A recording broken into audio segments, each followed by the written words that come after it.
Good afternoon. At about the age of 10, you start to comprehend the importance of music, about the connection it can make between you and your everyday life, about the emotional cognitive response that music has in your brain, your mind, and even your soul. Music causes an increase of the neurotransmitter called dopamine.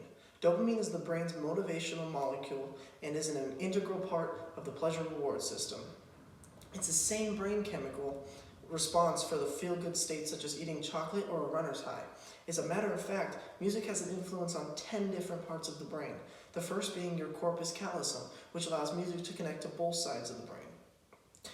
This is followed by the motor cortex, allowing for the movement while dancing or playing an instrument. The sensory cortex controls tactile feedback while listening to music.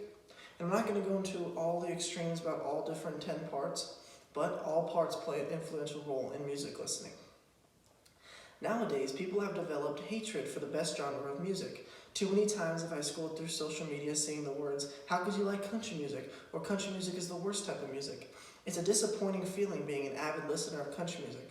I grew up listening to country legends such as Garth Brooks, Rascal Flatts, or even George Strait, and then developing a love for a new generation of country artists such as Morgan Wallen, Luke Combs, and Thomas Rhett. One of my greatest memories I will ever have is involving country music. When I was 13 years old, my brother took me to my first ever country concert. We sat in the second to last row of Talking Stick Resort Arena, but being that far from the stage had zero impact on this life-changing experience. This leads me to the first reason why country music is the superior genre of music. That night, as a 13-year-old, I sat for 3 straight hours listening to Eric Church with my older brother, who is and always will be the most prominent person in my life. I sat in a dark stadium filled with thousands of people with the same feeling I had. I don't ever want to go home. The connection I made with music is unexplainable. I listened to every word Eric Church sang that night, and those lyrics will stick with me for the rest of my life. The connection I made with my brother that night is something I'll never forget. It still has a hold on a relationship to this day. I would say 5 out of the 7 days of the week, my brother will send me a text message containing a new song or a new artist he found, and I listen to it immediately because that night 6 years ago, music built a sort of trust between us, a way for me to never doubt his judgment, to always try something he has because I understand him and why he did it. Country music builds something between people you love, friends you have for life, and even strangers you sat next to a concert as a 13-year-old kid.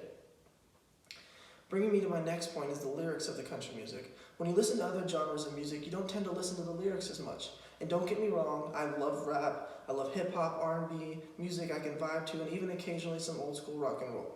All those genres have had an impact on my existence, but nowhere near the sway country has had. Country lyrics have always told a story, one that just an everyday average Joe can relate to. They tend to teach people about love, about making the greatest memories in life.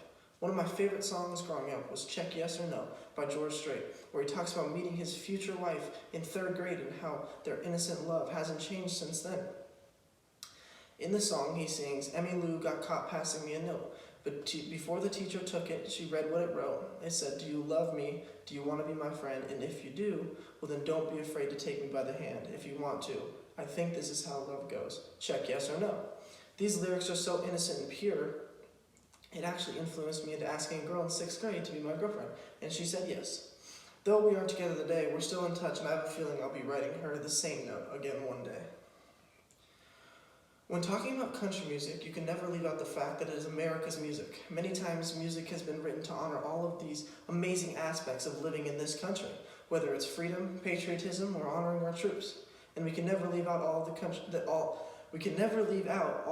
music that talks about alcohol, beer especially.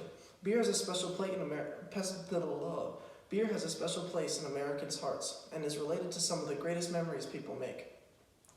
And before you go off saying alcohol is bad for you or it's a drug, country music never talks about beer with a negative connotation. It talks about beer as an enjoyment of life, as a passage to a good time.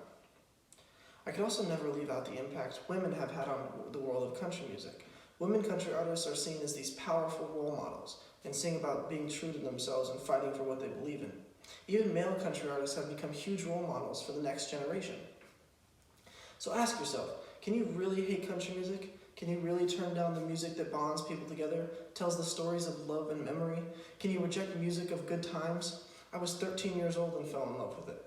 I've never driven on a car ride without listening to it. I've never flown on a plane without listening to it. and I've never had a workout without listening to it. It's empowered me as a friend, as a brother, as an athlete, as a son, and it's empowered me as a person, whether it's country or not. Music is a passageway from reality, but it's also a passageway towards reality.